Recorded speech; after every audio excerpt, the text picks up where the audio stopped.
รถจนมาสุดเส้นทาง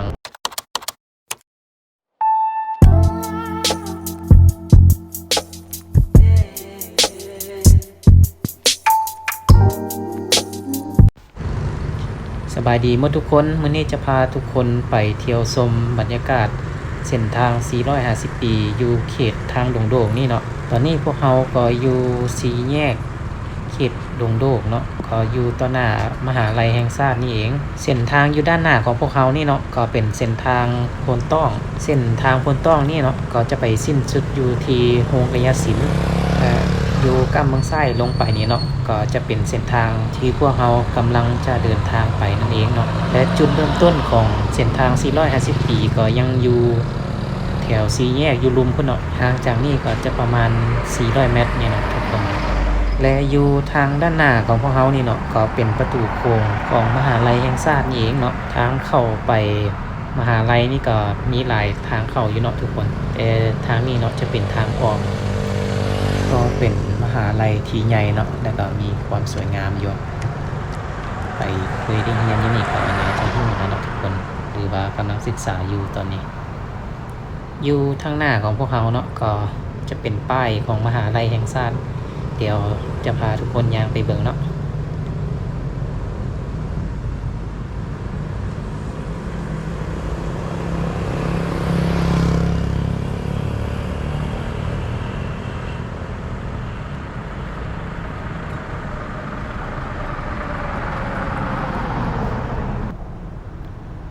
นี่เนาะทุกคนก็คือป้ายของมหาลัยแห่งชาตินี่เอง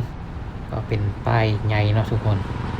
มหาลัยแห่งนี้เนาะศรีสุพรรณเองก็เคยได้มาเรียนคือกันเนาะก็ช่วงจบม .7 ก็ได้มาสอบเข้ามหาลัยแห่งนี้ก็ติดก็เลยได้เรียนอยู่นี่คือกันเนาะการสอบเข้ามหาลัยแห่งนี้เนาะก็บ่แม่นของง่ายเนาะทุกคนต้องได้สอบเอาความรู้ความสามารถมาวัดกันแท้ๆเนาะเพราะว่ามันคนหลายถ้าผู้ใดมีความรู้ความสามารถก็จะได้เรียนแต่ศรีสุพรรณสอบติดเนาะก็น่าจะได้นำโชคเพราะว่าเรียนบ่ค่อยเก่งนำหมู่เลยนะก็เอาไว้โอกาสหน้าเนาะทุกคนจะพาทุกคนเข้าไปเที่ยวชมบรรยากาศภายในของมหาลัยแห่งชาติแห่งนี้เนาะเดี๋ยวพวกเราออกเดินทางไปเที่ยวชมบรรยากาศทาง450ปีก่อนเนาะทุกคนก็จะพาทุกคนเริ่มตั้งแต่จุดนี้เนาะอยู่เขตมหาลัยแห่งชาติอยู่ดงโดกนี่เนาะแล้วจะพาทุกคนขี่รถจนสุดเส้นทาง450ปีนี่จนไปฮอดเขตบ้านดงผู้ศรีธนาแล่งแถวสถานีรถไฟพุ่นแหละเนาะทุกคนแล้วก็ขัวมิตรภาพไทยลาววัดเชียงควรก็อยู่ทางนั้นหมดเนาะว่าจะเป็นแนวใดก็ไปติดตามรับชมพร้อมๆกันเลยเนาะทุกคน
ขี่รถจนมาสุดเส้นทางของเส้นทาง450 ปีแล้วเนาะทุกคนเลี้ยวซ้ายก็จะไปทางวัดเสียงขวนเนาะทุกคนก็เลี้ยวขวาขึ้นไปอีกประมาณ200 เมตรก็จะฮอดหัวมิตรภาพไทยลาวนะทุกคนก็สำหรับวิดีโอนี้40,000ก็จะขอลาทุกคนไปก่อนพบกันใหม่คลิปวิดีโอหน้าก็ฝากทุกคนไปกดติดตามให้ข้าพเจ้าได้เด้อทุกคนก็เพื่อเป็นกำลังใจเฮ็ดคลิปวิดีโอต่อไปสำหรับวิดีโอนี้ขอลาทุกคนไปก่อนสบายดี